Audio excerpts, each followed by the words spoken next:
A gente vai acompanhar imagens ao vivo agora do presidente eleito Jair Bolsonaro. Ele acabou de desembarcar no aeroporto de Congonhas, aqui em São Paulo. Ele pousou exatamente às 10h05 da manhã. Vindo de Brasília, o presidente eleito passou os últimos dias em Brasília com a equipe de transição. Nessa sexta-feira ele veio para cá, vai passar o dia todo aqui em São Paulo para fazer exames pré-operatórios para depois fazer a cirurgia para retirada da bolsa de colostomia. Essa cirurgia deve acontecer só no mês que vem, a princípio no dia 12 de dezembro, está marcada, mas a data mesmo oficial vai ser dada hoje pelos médicos. Em princípio, o presidente eleito queria ficar aqui em São Paulo só de manhã e na hora do almoço ele gostaria de voltar para o Rio de Janeiro, para a casa dele na Barra da Tijuca, Zona Oeste. Só que os médicos disseram que muito provavelmente ele vai ter que passar o dia todo aqui em São Paulo, até o final da tarde, porque esses exames pré-operatórios, alguns deles são um pouco mais longos. A ideia é que o presidente eleito já tenha o resultado dos exames ainda hoje, então já saia do hospital com o resultado dos exames. Ele está a caminho do Hospital Albert Einstein, que fica no bairro do Morumbi, aqui na zona sul de São Paulo, é aqui perto, inclusive, da sede da TV Globo. Ele vai a caminho desse hospital, do Hospital Albert Einstein. Os exames serão lá e também a cirurgia que ele vai fazer para a retirada da bolsa de colostomia. A gente está acompanhando, então, portanto, aí toda a comitiva, né, do presidente eleito Jair Bolsonaro. Eles vão entrar nesses carros agora e aí sim vão partir em direção ao Hospital Albert Einstein. Do aeroporto de Congonhas até o Einstein é um percurso relativamente curto, eles não devem demorar muito tempo, não. A gente está vendo o presidente eleito Jair Bolsonaro cumprimentando as pessoas ali no hangar, no aeroporto de Congonhas que fica aqui bem na cidade de São Paulo mesmo, né? Fica bem perto aqui no centro de São Paulo. Ele desembarcou lá exatamente às 10h05, como já era previsto.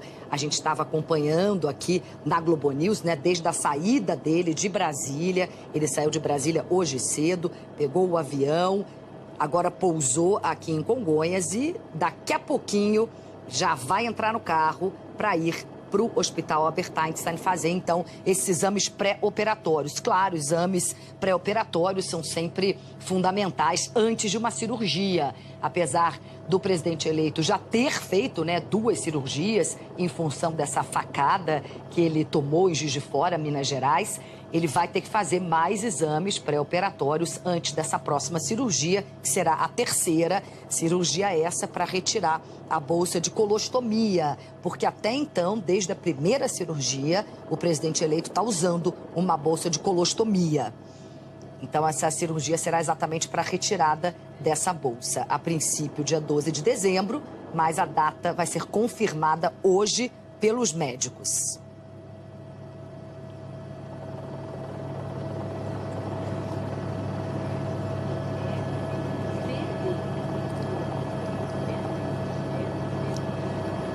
Bom, assim que a gente tiver outras informações, claro, a gente volta com essa cobertura. Agora todos já dentro do carro, a caminho do Hospital Albert Einstein.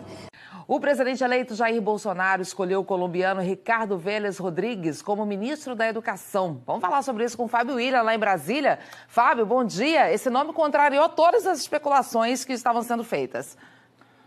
Foi mesmo, viu, Ana? Chico, muito bom dia para todo mundo, porque pelo menos 2 nomes surgiram como prováveis ministros. O do diretor do Instituto Ayrton Senna, Mozar Ramos, e o do procurador da República, Guilherme Scelbi. Houve uma reação da bancada evangélica ao nome de Mozar e o escolhido acabou sendo Ricardo Vélez Rodrigues. Ele é professor de filosofia e professor emérito do Exército. Bolsonaro confirmou o nome dele por uma rede social enquanto participava da cerimônia de casamento do futuro ministro da Casa Civil, Onyx Lorenzoni. A cerimônia foi no Clube do Congresso, em Brasília. O futuro ministro da Casa Civil, Onyx Lorenzoni, se casou com Denise Weberlin. Os noivos queriam discrição. Os convidados tinham que deixar o celular numa mesa, mas nem todos. Foi de dentro da festa que o presidente eleito Jair Bolsonaro postou numa rede social o nome mais aguardado do dia. Contrariando especulações, o novo ministro da Educação vai ser o colombiano Ricardo Vélez Rodrigues. Ele tem 75 anos, é mestre em Pensamento Brasileiro pela PUC do Rio de Janeiro, doutor em Pensamento Luso-Brasileiro pela Universidade Gama Filho. Rodrigues também é professor emérito da Escola do Estado-Maior do Exército. Em seu perfil numa rede social, diz o que é necessário na educação. Em primeiro lugar, que se limpe todo o entulho marxista que tomou conta das propostas educacionais de não poucos funcionários alojados no Ministério da Educação. Os institutos militares são excelentes lugares de ensino, porque há patriotismo e porque neles há estudo, disciplina, valorização dos docentes e amor pelo Brasil. Atualmente, Ricardo Vélez Rodrigues é professor associado de filosofia e coordenador do Centro de Pesquisas Estratégicas da Universidade Federal de Juiz de Fora. Tem vários livros publicados e é um forte crítico da esquerda e do PT. O novo presidente do Banco do Brasil também foi anunciado. Será o economista Rubem Novaes. Ele já foi diretor do BNDES e presidente do Sebrae. E falou sobre um novo modelo de privatizações. Aquela fase de privatização em que você direcionava determinados compradores, que você montava aqueles consórcios de compra, isso está ultrapassado. Hoje a ideia é usar muito mais o mercado de capitais nas operações de privatização. E que não necessariamente será uma privatização total logo, você pode fazer isso em etapas. Pedro Guimarães vai comandar a Caixa Econômica Federal. Ele é doutor pela Universidade de Rochester, nos Estados Unidos, e especialista em privatizações. O presidente eleito também recebeu alguns parlamentares, mas ele ainda não se reuniu com os líderes dos partidos. Bolsonaro tem preferido conversar com as bancadas de setores específicos, tanto que escolheu a futura ministra da Agricultura depois de uma reunião com deputados da chamada bancada ruralista. Aqui no Congresso, há quem diga que essa estratégia pode funcionar bem em relação a alguns assuntos, mas que também pode gerar dificuldades na hora que for preciso aprovar projetos que têm de ser encaminhados necessariamente pelos líderes partidários. O presidente eleito falou sobre as críticas que está recebendo. Nós não estamos fazendo a política tradicional. Eu fiz a minha campanha toda praticamente sozinho, né? Sem partido nenhum ao meu lado, a não ser o partido do vice. Procurem parlamentares do dito Centrão. A maioria deles, né, ou me apoiou ou ficou neutro, ninguém apoiou o candidato deles. Eles têm consciência que o Brasil, continuando nessa forma de fazer política, o toma lá da cá, continuaremos com um Estado ineficiente e corrupto. É isso que nós não queremos. O governo de transição também confirmou ontem a indicação do economista Carlos von Dollinger para a presidência do Instituto de Pesquisa Econômica Aplicada, o IPEA, que é encarregado de planejar, pesquisar e assessorar o Estado brasileiro na área da economia. Olha, gente, a Polícia Federal deflagrou mais uma fase da Operação Lava Jato agora pela manhã. É a primeira operação no comando da juíza substituta Gabriela Hart. Quem acompanha esta operação é a Isabela Camargo e ela tem outras informações. Oi, Isabela, bom dia para você. Oi, Burnier, bom dia para você e a todos que nos acompanham. A operação foi confirmada agora há pouco pelo Procurador da República, Robertson Pozobon, em uma rede social.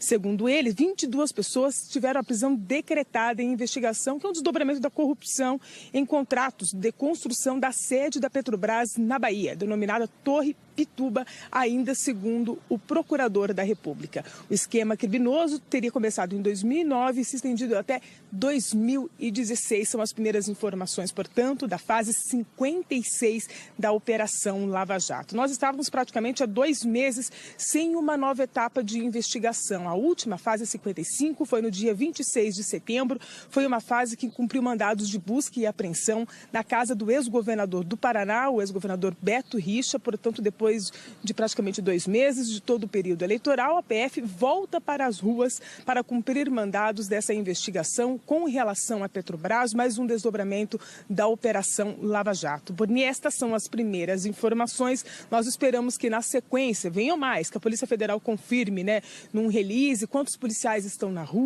ruas, quantos mais mandados estão sendo cumpridos. Aqui nós temos 22 mandados de prisão, que é um número bastante elevado, mesmo para a Lava Jato.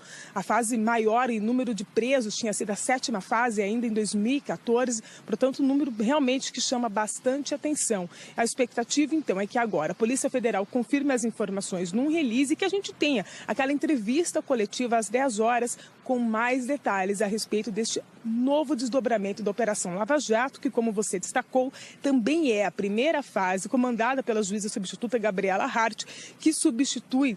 Na verdade, a gente fala o juiz Sérgio Moro, mas agora ela é a titular da 13ª Vara, desde que ele saiu da função para ocupar futuramente um cargo no Ministério da Justiça, para ser o ministro da Justiça. Portanto, é a primeira vez que ela também está à frente de uma operação aqui em Curitiba. Burnier. E precisamos saber quem são essas pessoas, né, que estão com mandado de prisão aí. De repente pode ter até gente muito destacada aí, em posições muito destacadas. E assim que você tiver aí, se tiver alguns nomes, pode chamar a gente aqui que a gente te chama de volta. Obrigado, viu, querida? Obrigado.